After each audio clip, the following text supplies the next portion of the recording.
حضرت امام جعفر صادق رضی اللہ تعالیٰ عنہ سے روایت مروی ہے، شیعہ حضرات کی کتاب من لا یحضرہ الفقیہ کے اندر یہ روایت موجود ہے کہ آپ نے ارشاد فرمایا لا یحل لأحد ان یحد علی احد الا التی توفی عنہا زوجہا فانہا تحد علیہ 4 اشہر وعشرہ۔ امام جعفر صادق رضی اللہ تعالیٰ عنہ فرماتے ہیں کہ کسی بھی مسلمان کے لیے یہ حلال نہیں ہے کہ وہ کسی بھی فوت ہونے والے، کسی بھی وفات پانے والے، کسی بھی فوت ہو جانے والے پر وہ غم منائے، سوگ کرے،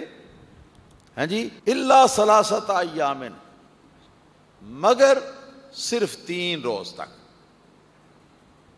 جب فوت ہونے والا فوت ہوا تو اس کے فوت ہونے کے بعد 1 دن، پھر دوسرا، پھر تیسرا، یہ 3 دن تک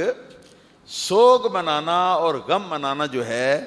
یہ حلال ہے، اور اس کے بعد تا قیامت کسی مسلمان کے لیے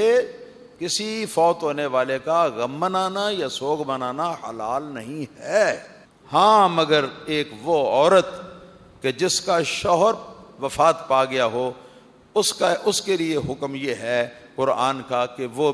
جو بیوہ عورت ہے وہ اپنے خاوند کے غم میں 4 مہینے اور 10 دن تک وہ سوگ کرے۔ یہ آپ کو سمجھ آ گئی ہے؟ لہذا امام جعفر صادق کے فرمان کے مطابق کیا یہ ماتم کرنا، یہ 14 صدیاں تقریباً 14 صدیاں گزرنے کے بعد، تقریباً 14 صدیوں کے قریب زمانہ گزرنے کے بعد یہ آج ماتم کرنا یا کسی کا غم منانا یا کسی کا سوگ منانا یہ تو شرعاً حرام ہے۔ ہماری حدیث کی کتابوں میں بھی لکھا ہے، ان کے حدیثوں کے کتابوں کے اندر بھی لکھا ہے۔ تو جب یہ فعل حرام ہے تو وہ پھر حرام فعل کا ارتکاب کرتے ہیں نا، اور جو شخص فعل حرام کا ارتکاب کر رہا ہو اس کو کیا ٹھنڈا میٹھا مشروب پلانا چاہیے، اس کو پانی پلانا چاہیے، اس کے لیے سبیل لگانی چاہیے دودھ کی، تاکہ وہ اس کو پی کر تو خوب اچھی طرح وہ یہ فعل حرام جو ہے اس کا ارتکاب کرے، اچھی طرح یہ گناہ کبیرہ جو ہے اس کو بار بار کرے، یہ اس لیے حرام ہے۔ حضرت سیدنا امام زین العابدین رضی اللہ تعالیٰ اور سیدنا امام محمد باقر رضی اللہ تعالیٰ عنہ، ان دونوں کا ارشاد جو ہے یہ کافی کلینی کے اندر لکھا ہوا موجود ہے۔ وہ فرماتے ہیں کہ الصبر من الایمان بمنزلۃ الجسد بمنزلۃ الرأس من الجسد۔ یہ 2 بزرگ امام آل رسول کریم میں سے صلی اللہ علیہ وسلم، یہ 2 بزرگ امام ہیں، امام زین العابدین اور امام محمد باقر، یہ فرماتے ہیں صبر کا تعلق ایمان کے ساتھ، صبر کا تعلق ایمان کے ساتھ ایسا ہی ہے جیسا سر کا تعلق بدن کے ساتھ، جیسا سر کا تعلق بدن کے ساتھ۔ اس کے بعد خود وضاحت بھی فرماتے فَإِذَا ذَهَبَ الرَّأْسُ مَاتَ الْجَسَدُ، اگر سر جو ہے وہ چلا جائے یعنی کاٹ دیا جائے تو وہ فرماتے ہیں کہ پھر جو ہے نا وہ جسم وہ مر جاتا ہے۔ کذالک اذا ذهب الصبر ذهب الایمان، یہ ان کے 2 معصوم امام فرماتے ہیں یوں ہی اگر صبر جاتا رہے تو ایمان بھی جاتا رہتا ہے، ایمان مر جاتا ہے۔ ہاں جی، تو کیا یہ جو ماتم وغیرہ کرتے ہیں یہ صبر ہے؟ کیوں بھائی؟ بے صبری ہے نا جی۔ تو یہ جب یہ بے صبری کر رہے ہیں ماتمی حضرات، بے صبری کر رہے ہیں، تو اس کا مطلب ہے کہ ان 2 ان کے بقول معصوم اماموں کے فرمان کے مطابق ان میں ایمان باقی نہیں رہتا، ایسے حالت میں ایمان باقی نہیں رہتا۔ تو جن کے اندر اس فعل کی وجہ سے ایمان ہی باقی نہیں رہتا، آپ ان کو بھر بھر کے پلاتے ہیں جام، کیوں بھائی؟ کچھ شرم ہونی چاہیے، کچھ حیا ہونی چاہیے۔ اور یہ بھی میں بتا چکا ہوں کہ انہی کے بڑے تھے جنہوں نے میدان کربلا کے اندر امام حسین رضی اللہ تعالیٰ عنہ کو 12,000 خط لکھ کے بلایا تھا اور بعد میں پھر شہید بھی کیا تھا۔ اچھی طرح اس بات کو سمجھ لیں۔ حضرت بی بی زینب رضی اللہ تعالیٰ عنہ جب جو شہداء اہل بیت کا لٹا کٹا قافلہ کربلا سے اونٹوں پر سوار کرا کے ننگے اونٹوں کی پشتوں پر، تو اس کو بھیجا گیا کوفہ میں۔ جس وقت کوفہ کے اندر ایک جگہ پر کھلی گلی میں حضرت بی بی زینب رضی اللہ تعالی عنہا نے اونٹ کی لگام پکڑ کر چلنے والے کو کہا کہ ذرا رک جاؤ۔ وہ رک گیا اور وہاں انہوں نے چاروں طرف نظر ڈالی۔ مکانوں کی چھتوں کے اوپر عورتیں ہیں، کچھ مرد بھی ہیں، اور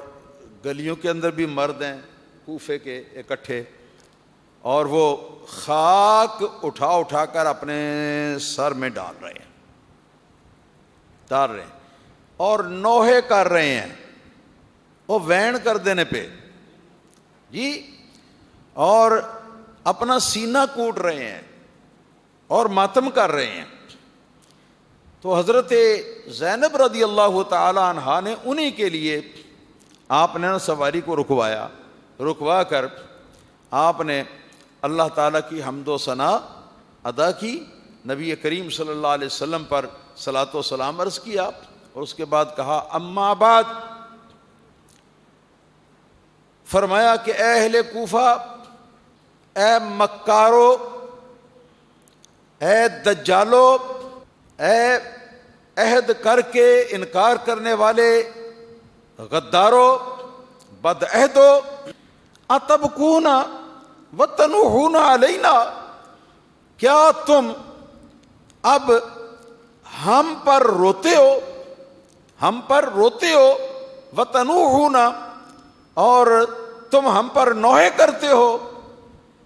فمن قتلنا بعدکم، ارشاد فرمایا یہ تو بتاؤ کہ تمہارے سوا ہمیں قتل کس نے کیا ہے؟ اللہ ربی لا شریک، یعنی جو اہل بیت کے بچے کچھ افراد تھے ان کو یقین تھا کہ یہ قتل کرنے والے وہی ہیں جو بعد میں ماتم بھی کرتے تھے، اور انہوں نے تقیہ کیا۔ وہ تقیہ کی بات میں نے پہلے کی ہے نا، تقیہ کر کے تو امام وقت کو ان لوگوں نے، ظالموں نے شہید کر دیا۔ جو ان کے مذہب میں مسئلہ ہے کہ مصلحت کے لیے یا کچھ تھوڑا سا فائدہ حاصل کرنے کے لیے بے شک امام برحق کو قتل کر دو تو اس پر بھی ثواب ملے گا۔ اللہ ربی لا شریک لہ۔ اور قاضی نور الدین شوستری نے احقاق الحق کے اندر یہ بات لکھی ہے کہ جس وقت یہ امام حسین شہید ہو گئے اور ان کا قافلہ جو ہے اس کو شام کی طرف بھیج دیا گیا، تو بعد میں کوفہ کے شیعوں میں ایک گروپ اٹھا جی، جس کے جو اغوا کار تھے وہ 40 افراد تھے، اور ان کا نام وہ رکھتے ہیں جماعت التوابین۔ جماعت التوابین یعنی توبہ طائب ہونے والوں کی جماعت۔ یہ پہلے واقع کربلا کے اندر شامل تھے، امام کے شہید کرنے میں شامل تھے، اور بعد میں پھر ان لوگوں نے کیا کیا، اپنے سر منڈوا دیے، ٹنڈیں کڑوا دیں جی، اور رو رو کے اللہ تعالیٰ سے یہ معافی مانگنے لگے، یا اللہ پاک ہم سے یہ کتنا جرم عظیم ہو گیا ہے، کتنا ظلم عظیم ہو گیا، مولا ہمیں معاف فرما، مولا ہمیں معاف فرما، مولا ہمیں معاف فرما۔ انہی میں سے وہ تھے، اور باقی کا بھی یہی حال ہے۔ تو یہ ماتم جو ہے یہ حرام ہے۔ حضرت زینب کبریٰ رضی اللہ تعالی عنہا نے اپنے اس خطبے میں آخر میں یہ بھی فرمایا تھا، ظالموں تمہیں پتہ ہے تم نے کن رسول اللہ صلی اللہ تعالی علیہ وسلم کی نسل پاک والی ہستیوں کو تم نے قتل کیا ہے؟ ظالموں تمہیں پتہ ہے کتنا بڑا ظلم تم نے ڈھایا ہے؟ پھر فرمایا فبکو، تو اب روتے رہو، ماتم کرتے رہو، وَأَنَّكُمْ لَا تُرَخَّصُونَ مِنْهُ إِلَىٰ يَوْمِ الْقِيَامَةِ، اور سنو کہ قیامت تک اس ماتم کرنے سے، اس رونے دھونے سے تم کو چھٹی نہیں ملے گی، قیامت تک تم یہ کام کرو گے۔ ان کی بد دعا کا یہ اثر ہے۔ تو ایسے لوگ جو ہیں ان کی معاونت کرنا یا ان کو دیکھنا، ان کے اس تماشے کو، ڈرامے کو، یہ جو ڈرامہ ماتم ہوتا ہے جی، ماتم اگر فطری طور پر ہو نا، کسی بندے کو غم ہوتا ہے تو وہ پھر انتظار کرتا ہے کہ دوسرا بھی سینے پر ہاتھ مارے گا تو میں بھی اپنا ہاتھ ماروں گا۔ موسیقی کی سروں پر یہ جو ہاتھ بجاتے ہیں، ساتھ ہاتھ، آپ نے سنا نہیں ان کے جو مرثیے وغیرہ پڑھتے ہیں، نوحے پڑھتے ہیں تو ساتھ ساتھ ٹھک ٹھک ٹھک، کیا مجال ہے جو کسی کی سینے پر ہاتھ مارنے کی حرکت جو ہے وہ ذرا ساری آگے ہو یا ذرا ساری پیچھے ہو۔ موسیقی کی سروں پر رونے والے، پیٹنے والے اور ماتم کرنے والے جو ہیں، ان سے پوچھو تو اگر قدرتی طور پر واقعی کسی کو غم ہو جائے تو وہ کیا اس طرح وہ دوسرے لوگوں کو ساتھ ملا کے تو موسیقی کی سروں کی پیروی کر کے تو وہ ماتم کرتا ہے؟ اس طرح تو وہ ماتم کرتا ہے جو گھر سے تیار ہو کے جاتا ہے، باقاعدہ ٹریننگ لے کے جاتا ہے، بغیر ٹریننگ کے ان کے یہاں امام حسین پر رونے کی بھی اجازت نہیں ہے۔ تو یہ تو ماتم نہیں ہے نہ، ہم اس کو مطلب ایک ہم سے تصور کرتے ہیں، یہ تو ایک ڈرامہ ہے لوگوں کو قائل کرنے کا، کہ لوگ دیکھیں تو لوگ کہیں واہ واہ واہ واہ واہ واہ واہ، ان لوگوں کو کتنا امام حسین کے ساتھ پیار ہے۔ تو اس لیے اچھی طرح سمجھ جائیں کہ یہ سارا کچھ جو کچھ کرتے ہیں یہ خلاف شرع ہے، یہ گناہ ہے، اور گناہ کرنے والوں کی معاونت نہیں کرنی چاہیے۔ اگر آپ دیکھیں کہ ایک آدمی سن لگا رہا ہے جی، وہ مکان کے اندر سوراخ کر رہا ہے چوری کرنے کے لیے، تو اس کو آپ شربت کا گلاس یا دودھ کا گلاس اس کے پاس لے کے جائیں گے، لو بھائی تم ذرا تھک گئے ہو محنت کر کے، تو یہ پی لو، یہ پی کے تو پھر تازہ دم ہو کے یہ کام کرنا، ایسا نہیں ہوتا۔ ضرور پانی پلانا، کھانا کھلانا مسلمانوں کو ضرور ثواب کا کام ہے، مگر اس طرح کے کاموں میں